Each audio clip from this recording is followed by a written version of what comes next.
வணக்கம். இன்றைக்கி நம்ம பார்க்க போகிற சமையல் ஒரு 10 நிமிஷத்தில் பண்ணக்கூடிய கிருஷ்ணர் ஜெயந்தி ஸ்பெஷலாக பிரசாதம் எப்படி செய்யலாங்கிறத பார்க்கலாம். அவல் புட்டு நல்லா ஈஸியாகவும் இருக்கும், நல்லா ஹெல்த்தியாகவும் இருக்கும். வாங்க எப்படி செய்யலாங்கிறத பார்க்கலாம். ஒரு கடாய் எடுத்துக்கலாம். இதில் ஏதாவது ஒரு கப் அளந்து எடுத்துக்கோங்க. நான் இந்த கப் எடுத்திருக்கேன். இதில் 1.5 கப் அளவுக்கு வெள்ளை அவல் எடுத்திருக்கேன். நீங்கள் சிவப்பு அவல் கூட எடுத்துக்கலாம்.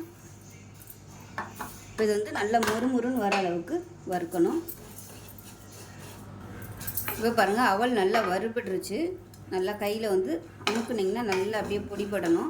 அந்தளவுக்கு நல்லா வறுத்தாச்சு. இப்போ மிக்சி ஜாரில் சேர்த்துக்கலாம்.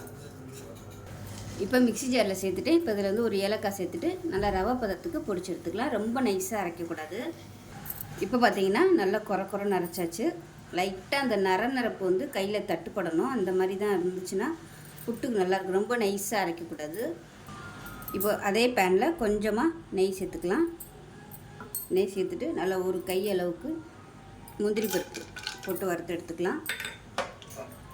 அடுப்பு நான் குறைச்சி தான் வச்சுருக்கேன். இது கூடவே எந்த கப்பில் எடுத்தோமோ அதே கப்பில் 1.5 கப் அளவுக்கு துருவன தேங்காய் இதையும் இதோட சேர்த்து நல்லா வறுத்துக்கலாம்.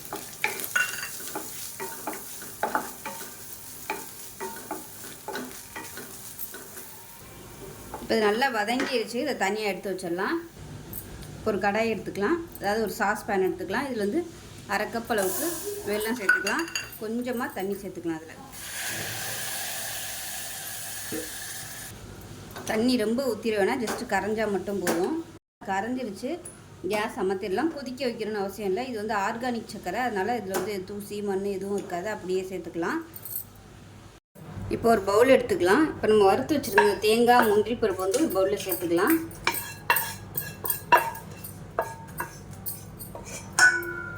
சேர்த்துட்டு பொடி பண்ணி வச்சுருக்க இந்த அவல் ரவையும் சேர்த்துக்கலாம்.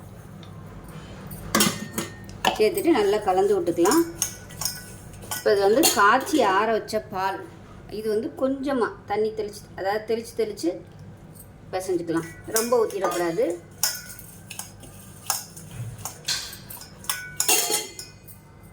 ஒரு 2 டேபிள் ஸ்பூன் அளவு தான் நான் பால் தெளிச்சிருக்கேன். ரொம்பவும் ஊற்றிட்டோம்னா சதன்னு ஆயிரும். இப்போ இதில் நம்ம வெல்லம் சூடு பண்ணி வச்சுருக்கோம் இல்லையா, அதை சேர்த்துக்கலாம். சேர்த்துட்டு நல்லா மறுபடியும் கலந்து விட்டுக்கலாம். நல்லா ஆற விட்டுட்டு எல்லாத்தையும் யூஸ் பண்ணிக்கோங்க. பிசையில் கொஞ்சம் இலக்கமாக இருக்கும். ஒரு 5 நிமிஷம் நம்ம அப்படியே ஊற விட்டுட்டோம்னா நல்லா உதிரியாக வந்துடும். அந்த ஈரத்தை ஃபுல்லாக அந்த அவல் நல்லா எடுத்துக்கிறோம். ஸோ அவ்வளோதான், நல்லா பிசைஞ்சாச்சு. இது அப்படியே ஒரு 5 நிமிஷம் ஊறட்டும். இப்போ பாருங்கள், நல்லா ஒரு 10 நிமிஷம் ஆயிடுச்சு. நல்லா ஊறிடுச்சு. நல்லா சூப்பராக உதிரியாக வந்துருச்சு பாருங்கள். அவ்வளோதான், அருமையான அவல் புட்டு ரெடி ஆயிடுச்சு. இதில் நான் இன்றைக்கி வெள்ளை அவல் சேர்த்துருக்கேன். உங்களுக்கு விருப்பம் இருந்தால் நீங்கள் எந்த விதமான அவல் வேணும் சேர்த்துக்கலாம். சிவப்பு அவல், பாரம்பரிய அவல், இந்த மாதிரி எது இருந்துச்சுனாலும் நீங்கள் சேர்த்துக்கலாம். நல்லா அருமையாக இருக்கும். ஈவினிங் டைம் கொடுக்குறதுக்கு பிள்ளைகளுக்கு ஸ்நாக்ஸாக கொடுங்க. நாளைக்கு கிருஷ்ண ஜெயந்திக்கு இது போல் ஈஸியாக சிம்பிளாக ஒரு 10 நிமிஷத்தில் செஞ்சிடலாம். பிரசாதம் செஞ்சு பாருங்கள். செஞ்சு பார்த்துட்டு எப்படி இருந்துச்சுங்கிறத சொல்லுங்கள். வீடியோ பிடிச்சிச்சுன்னா லைக் பண்ணுங்கள், கமெண்ட் பண்ணுங்கள், சேனலை சப்ஸ்கிரைப் பண்ணுங்கள், பக்கத்தில் உள்ள பெல் பட்டனையும் ப்ரெஸ் பண்ணுங்கள். நன்றி.